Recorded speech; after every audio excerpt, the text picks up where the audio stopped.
지금 송영길 전 대표 같은 경우는 구속영장 실질심사가 진행되고는 있습니다만은 어떤 결과가 나오느냐에 따라서 어떤 정치적으로 좀 뭔가 바뀔까요? 민심의 향배가 바뀔까요? 어떻게 보십니까? 이런 것들은? 글쎄 뭐 민심에 저는 직접적인 영향이라고 하는 측면에서는 어느 정도 타격은 있을 수밖에 없다, 민주당도. 예. 그것은 왜 그러냐면 이게 이제 어쨌든 민주당의 도덕성이라는 문제를 건드릴 가능성은 있다. 송영길 전 대표가 이게 구속이 되든 구속영장이 오늘 뭐 심사가 돼가지고 구속이 되든 또 구속이 되지 않든 어쨌든 구속이 됐을 때는 그 충격이 좀 더 크겠죠. 예. 뭔가 금품 로비의 실체가 드러난 거 아니냐. 그래서 야당 대표가 결국 구속된 거 아니냐. 이런 측면에서는 좀 클 거고 또 불구속이 되더라도 여전히 여당 입장에서는 이것을 선거 때 내내 민주당의 도덕성 시비를 가지고 끌고 간다는 측면에서는 일정하게 민주당이 부담이 되는 건 사실이다. 예. 뭐 악재 중에 하나로 보고 이걸 관리할 필요는 있다. 관련해서 계속 이제 플랜카드로 국민의힘 같은 경우는 이재명 사법 리스크, 송영길 전 대표 그 돈 받은 의혹 같은 것들 그런 것들을 계속 이제 제기는 해왔고 앞으로도 제기할 것 같은데요. 그러니까 마땅한 총선에 임하는 적극적인 공세 카드가 없는 상황이니까 국민들 민심을 이제 되돌리기 위한 카드가 없으니까 사실은 어쩔 수 없이 야당에 대한 공세를 저는 이제 다시 할 수밖에 없을 것이라고 보여져요. 그래서 이제 이런 경우에 우리가 부르면 그 이름을 쌍방 심판론이라고 부르는 거예요. 원래 이제 쌍방 심판론. 원래 예. 선거는 정부 여당에 대한 평가나 심판인 거잖아요. 예. 그런데 이제 야당도 심판해야 된다는 걸 여당에서 만들어내는 거예요. 야당이 이제 거대 권력이다, 의회 권력. 그리고 문제가 많다. 그러니까 야당도 심판해 주세요. 그러니까 전통적 문법에는 없는 것인데 이것을 이제 최근처럼 뭐 이렇게 이제 유튜브 채널들이라든가 이렇게 해서 양극화되어 있는 상황에서는 그럴싸하게 먹히는 측면이 있을 수 있거든요. 그 지지층한테는. 또다시 대선처럼 윤석열 대 이재명 뭐 이 이런 구도로 구도로 끌고 해서 가려는 최소한의 보수층들을 결집할 수는 있는 것이니까 사실 이것은 지난번 총선에서 민주당도 사실은 은연중 활용됐던 프레임인 거예요. 예. 그러니까 탄핵 이후에 보수정당이 이렇다 할 심판을 받지 않고 지나왔었는데 지난번 총선에서 그래서 이 심판이 필요하다고 하는 프레임들이 전달이 되었고 그것이 먹혀준 거예요. 2020년에 그 여당이지만 이긴 거잖아요.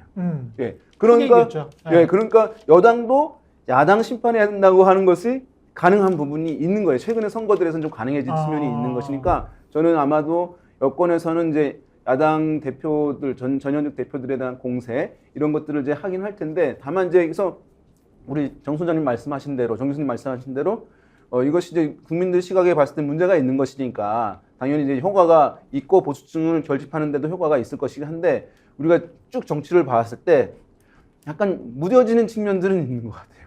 너무 많이 해서 예, 계속 오래된 것이니까 네. 우리가 한계효용 체감의 법칙이라고 뭐 할까요? 그러니까 사실은 그런 부분이 있는 측면들도 좀 있어서 초반에 공세했던 것만큼은 그 효과가 약간 제약될 수도 있는 그런 국면 아닌가 근데 생각합니다. 검찰 캐비넷이라는 게 무궁무진해서 검찰 캐비넷에 뭔가 더 있지 않을까요?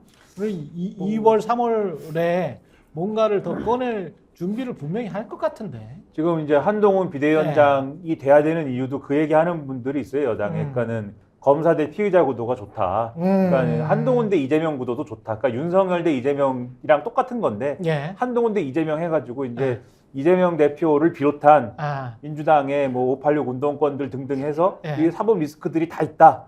그래서 이제 그런 구도가 좋다, 뭐 이 구도인데 지금 말씀하신 캐비넷까지 갈 것도 없고 사실은 재판이 계속 진행 중이지 않습니까? 그래서 사실 재판 구도도 별로 이재명 대표한테 지금 좋은 구도는 아니죠, 사실. 이 김용 전 민주연구원 부원장 1심 결과도 지금 좋지는 않아요, 이재명 대표한테. 김용, 예. 그렇죠. 왜냐하면은 그동안 이제 그 재판과 관련돼서 그 사건과 관련돼서 계속 얘기했던 거는 유동규 씨 진술에 대한 신빙성이나 이런 걸 가지고 계속 얘기를 했는데 일단 1심 결과와 관련돼서는 신빙성이 인정이 된 거잖아요. 일단 1심 재판부는 그렇게 인정을 했습니다. 그렇죠. 그래서 예. 이제 김용 부원장까지는 돈이 전달됐다. 그거는 이제 인정이 돼버린 것이고 거기 전달됐다라면은 그게 어떤 이재명 대표와 관련된 선거자금 뭐 이런 걸로 갔다는 어떤 뭐 그런 정황 증거 이런 거를 주장할 수 있게 돼버린 그런 상황이기 때문에 그래서 그런 것들이 이제 뭐랄까 좋은 상황은 아니고 그리고 만약에 송영길 전 대표가 오늘 뭐 구속이 된다 하면은 그럴 경우에도 이게 뭔가 전당대회라든지 이런 것들을 깨끗하게 치른 건 아니다. 이런 것들이 이제 확정적으로 돼버리는 그런 상황처럼 받아들여질 수가 있어서 그런 것도 원래는 이제 여론에 영향을 미치는 게 안 좋은데 민주당 입장에서는 이런 것들은 최대한 이제 얘기를 안 하는 거죠. 그러니까 아예 얘기를 안 해서 이제 뭐 없는 상황처럼 최대한 이제 볼륨을 낮춰버리는 거고 최대한 얘기를 많이 하고 싶어 하는 건 뭐냐면 이재명 대표를 겨냥해서 수사를 했는데 구속이 안 됐다. 그러니까 기각이 됐잖아요. 예.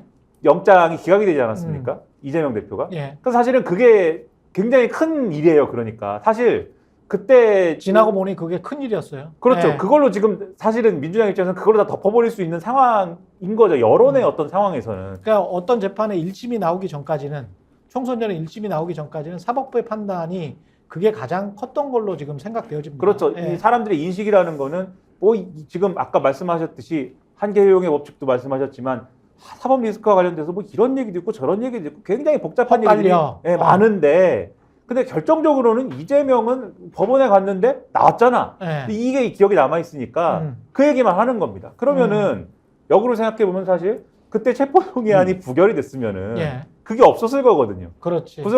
구속영장을 예. 심사를 안 받았을 거고 그렇죠. 기각이라는 결과도 없었을 것이기 때문에 그 사건이 없었으면 지금 상당히 위기였을 수 있어요. 이런 상황이라고 하면. 지금의 포지셔닝이 더 안 좋았을 수 있네. 그렇죠. 그렇죠? 근데 예. 어쨌든 간에 그걸 겪는 바람에 그 음. 기각이 되는 바람에 이게 전화위복이 돼가지고 지금 상황이 된 거여서 오히려 이게 상황이 다행이라고 된 거에 사실은 역사의 아이러니라고 하는 거죠. 그러니까 이게 오히려 그 사건 때문에 지금 말씀하신 송영길 전 대표의 뭐 구속 여부라든가 이 김용 부원장의 1심 선고라든가 그다음에 아마 이재명 대표 뭐 이 선거법 관련 위반 사건에 대한 뭐 판결이라든가 이런 게 나올지 언제 나올지 뭐 좀 봐야 되겠는데 이런 것들에 대한 영향이 상당히 반감될 거다 이렇게 봐야 될 것 같습니다. 근데 워낙 검찰이나 언론에 뭐 기울어진 운동장 그런 이야기를 많이 하고 있고 그렇기 때문에 선거 막판에 가서는 또 어떤 일들이 벌어질지는 모르겠고